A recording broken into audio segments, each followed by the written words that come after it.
Good day. So in continuation of our module 1, so let's proceed to lesson 2, sources of historical data. So under the sources of historical data, we have written sources of history, non-written sources of history, primary versus secondary sources. So let's proceed. Okay, so before we proceed to the first part of sources of historical data, let us define first what is sources of historical data. So it says here that sources of historical data are sourced from artifacts that have been left by the past. These artifacts can either be relics or remains, or the testimonies of witnesses to the past. So thus, historical sources are those materials from which the historians construct meaning. So to articulate a source is an object from the past or a testimony concerning the past on which historians depend to create their own depiction of that past.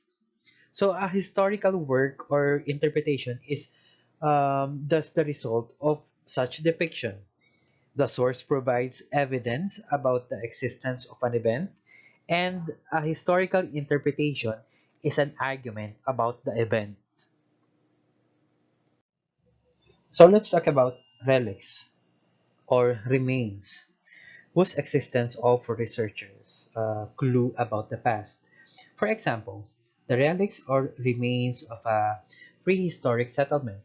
Artifacts can be found where relics of human happenings can be found. For example, a post shared, a coin, a ruin, a manuscript, a book, a portrait, a stamp, a piece of wreckage, a strand of hair, or other archaeological or anthropological remains. These objects, however, are never be the happenings or the events. If written documents, they may be the results or the records of events. Whether artifacts or documents, they are materials out of which history may be written, according to Howell and Prevenier, 2001. So those testimonies of witnesses, whether oral or written, may have been created to serve as records, or they might have been created for some other purposes. All this describe an event such as the record of a property exchange, speeches, and commentaries. So again, the historian deals with the dynamic or genetic, the becoming, as well as the static, the being, and aims at being interpretative, explaining why and how things happened and were interrelated, as well as descriptive, telling what happened, when and where, and who took part.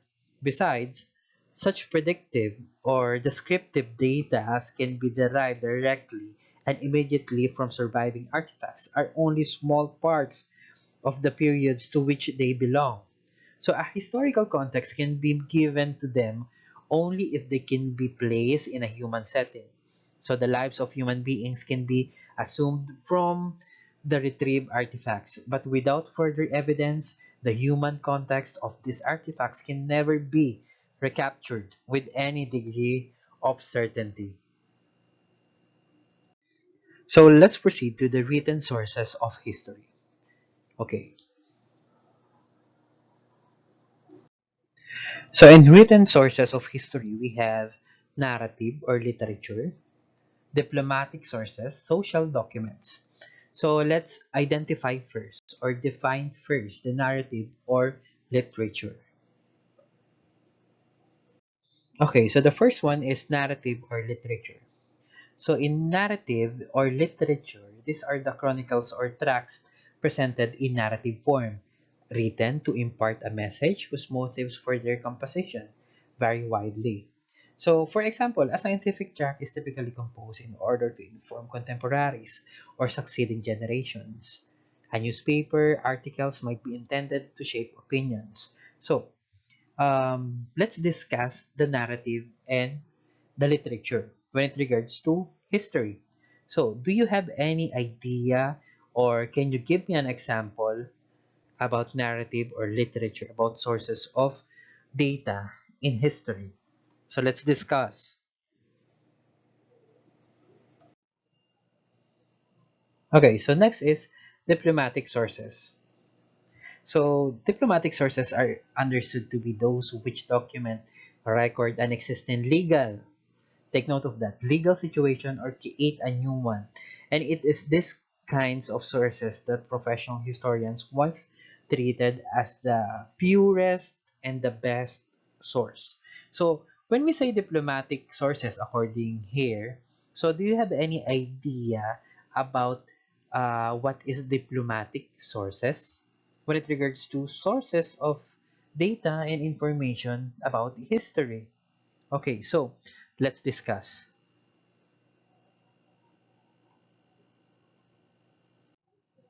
Okay, so next is social documents.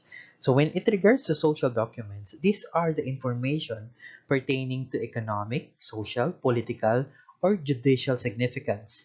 So they are records kept by bureaucracies. So a few examples are government reports, such as municipal account, research findings, and document like these parliamentary procedures. So civil registry records, property registers, and records of census. So do you have any idea about social documents? Okay, so let's discuss. So after written sources, let's proceed to non-written sources of history. So unwritten sources are essential as written sources. They are two types, the material and oral evidence. So let's proceed. So next is material evidence. So material evidence is also known as archaeological evidence, one of the most important unwritten evidence. This includes artistic creation such as pottery, jewelry, dwelling scripts, churches, roads, and other than that, tell a story about the past and their culture as well. So these artifacts can reveal a great deal about the social, cultural interconnections of different groups of people way back then. So again, let's discuss material evidence. Do you have any idea about material evidence? Or do you know some example of material evidence discovered from the past or discovered recently? Okay, so next one is oral evidence. So when we say oral evidence is also one of important source of information for historians.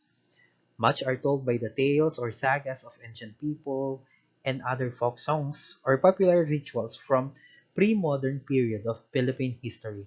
So during the present age, interviews is another major form of oral evidence. So again, let's discuss the oral evidence, discoveries from the past and discoveries just recently. Okay, let's discuss.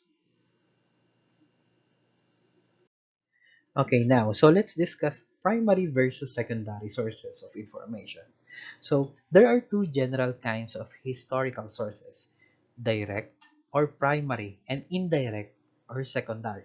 So, let's discuss. Next one is primary sources. So, primary sources is one of the original first-hand account of an event or period that are usually written or made during or close to the event or period. So, these sources are original and factual, not interpretive. Their key function is to provide facts. Example of primary sources are diaries, journals, letters, newspapers, and magazine articles. Factual accounts.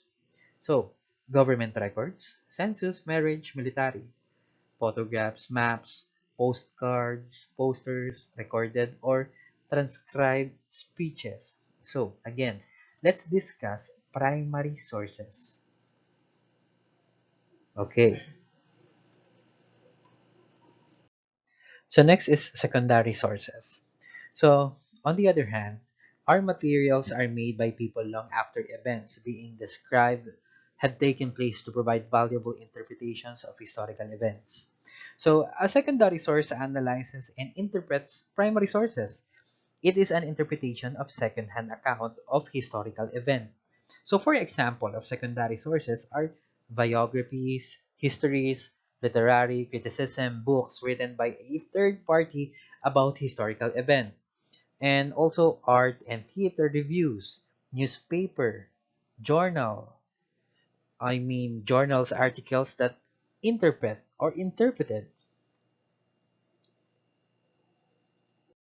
Alright, so in continuation, I will give you a summary about these topics. So again, under the sources of historical data, we have written sources of history, non-written sources of history, primary versus secondary sources. So under written sources of history, we have, so again, about written history, we have the narrative or literature, diplomatic sources, and social documents. Okay, so when it regards to non-written sources of history, we have the material and oral evidence. Okay, lastly, primary versus secondary sources. So again, there are two general kinds of historical sources, which is the direct or primary and indirect or secondary. Again, thank you so much, and that's all. End of Module 1. Thank you so much, and God bless.